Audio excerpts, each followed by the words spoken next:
It didn't stem from a turf war, a jealous guarding of his authority by DCI Whitten. What she saw was quite the opposite. Relief.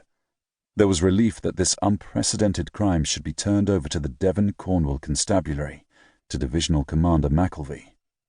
The mood was not helped by the ceaseless, thunderous crash of sea against rock. This little part of the coastline offered no protection from wind and water. Either the shape of the bay or the promontories seemed to make it worse, as if the rocks out there were a bulwark against the waves, which consequently built up into an even stronger force.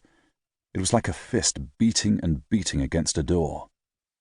Macalvie, done with staring and breathing in this round of death, got up and motioned for Gilly to go ahead. She veritably fell on the body, as eagerly, she hated to think, as a necrophiliac.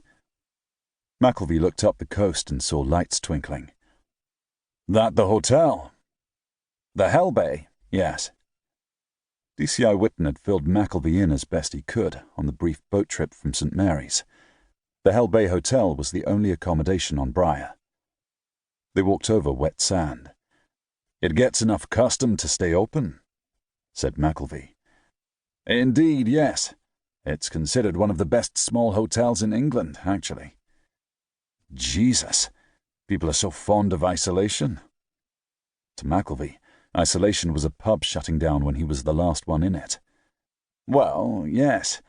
I can see its attraction for anyone who has to drive the M2 into London during rush hour. Remember, too, you haven't seen any of this in daylight, in sunshine. It's quite beautiful. This sand is white." Even in the darkness, it looked ghostly, ghost sand. Whitten went on. "I showed our police photo round the hotel, but none of the staff recognized her. I thought I should get right on that without waiting." "You should. Guests this time of year?" "A few. 4, I believe she said." "The owner, the manager?" "The owners are gone for a bit. Holiday in the Virgin Islands. They left a Mrs. Gray in charge. Quite capable, she seems to be. Didn't go bonkers at the news of a body on her doorstep, practically." "Any joy there? I mean, amongst the guests?" Whitten shook his head. "No one recognized her. Of course, with all that stuff webbing her face. Anyway, it's impossible at this inning to know who's telling the truth, who isn't." Inning. Macalvie liked that.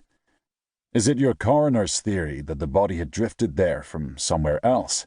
One of the other islands, say?" Macalvie had stopped to run his finger round inside his shoe to get out some of the sand. "Oh, no. Listen, you can do much better on this sand if you just take your shoes off. That's what I do. I mean, when nobody's around." They both looked a little furtively at the hotel ahead and the small band of police behind. Between, the little stretch of beach glimmered in the moonlight like crushed pearl. "More fun, too," said Macalvie, taking his socks off also. Whitten shoved his socks into his shoes, tied the laces together, and hung the lot over his shoulder. They continued up the strand, the sand a balm to Macalvie's tired feet. "You're right. It is nice.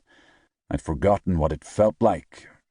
Then he realized he'd forgotten because he'd tried to forget those long-gone summers with Mags and Cassie. 20 years, and it still had the power to stall his feet, to nail him to the spot. Whitten stopped too. "Commander Macalvie, are you all right?" "What? Yes, I'm okay." They walked on. It was the mention of the little girl who appeared to have found the body that had started it, he knew. Knowing he was going to have to talk to a little girl.